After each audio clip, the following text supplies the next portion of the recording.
The wind had fallen silent on the morning she arrived. The river curled around her ankles like a forgotten song, its voice low, its memory heavy. She walked with one hand resting on the curve of her swollen belly, and the other cradling the weight of a sleeping boy whose breath came in shallow trembles. The boy was not her own, but he had clung to her like a shadow. Since the sickness took his mother and the father disappeared into the fog of old grief. Her name was Saya, and though she had not yet spoken it aloud since leaving the village, the earth beneath her feet knew her steps, the fire spirits knew her scent, and the smoke remembered the stories woven through her blood. She carried two lives now, the unborn and the fading, and each heartbeat beat a different rhythm within her.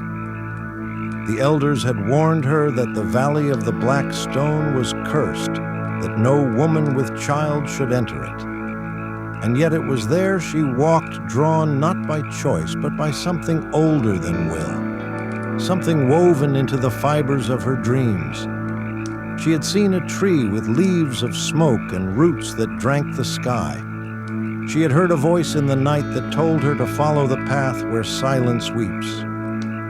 The boy coughed in his sleep, his skin pale, his body light as bundled reeds. She paused beneath a bent cedar and whispered a prayer, not for herself, but for the life that ebbed within him. His name was Talon, though he had stopped answering to it, and the fever had taken the light from his eyes days ago.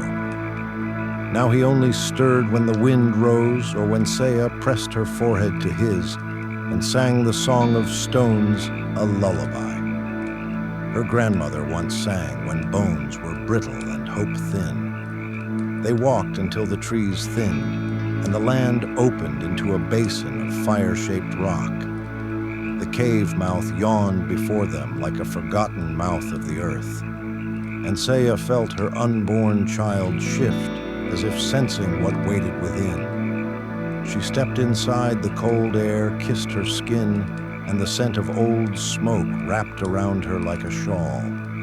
Stories had been told of this place, a place where memories burned but never died, where the spirit of the fire still wept for what had been lost. She laid the boy on a bed of moss, the stone beneath warm as if remembering flame, and she built a small fire not for warmth, but for memory.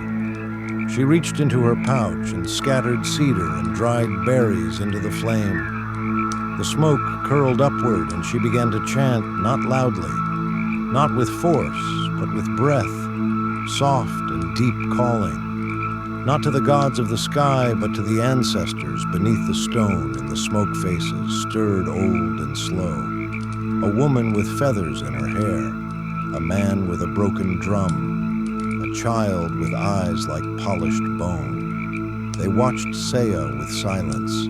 She did not ask for miracles. She asked for breath. She asked for time. She asked for the story not to end. Not yet her belly tightened with a sudden pulse, and she knew the child within had heard the smoke too. Her voice trembled, but she did not stop the chant. And as the fire cracked, the boy stirred for the first time in days.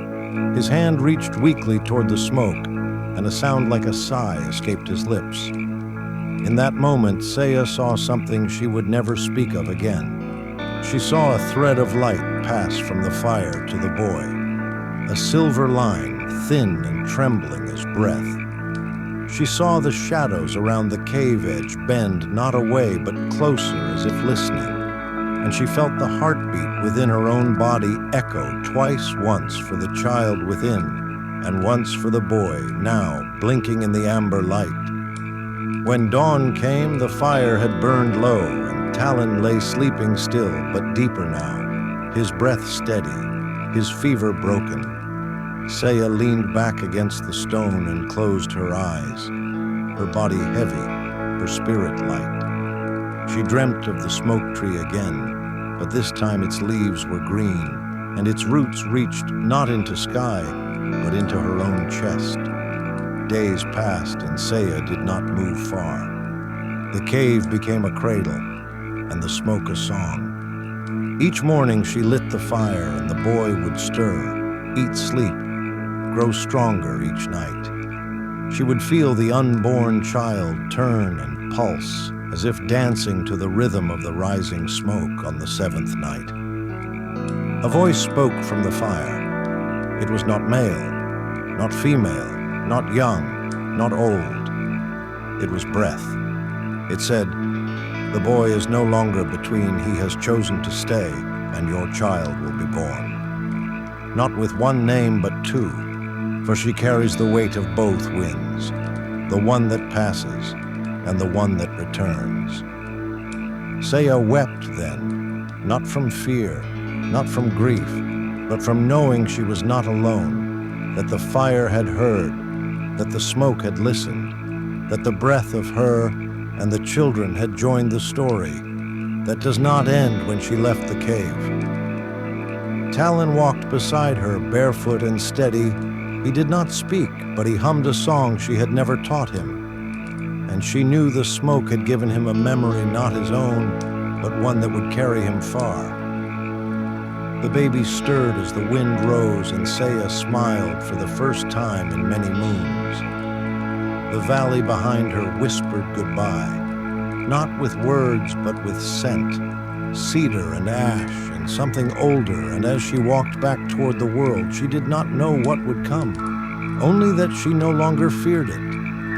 The breath of two hearts beat as one, and the smoke trailed behind her like a promise that even stories nearly lost can be carried home again.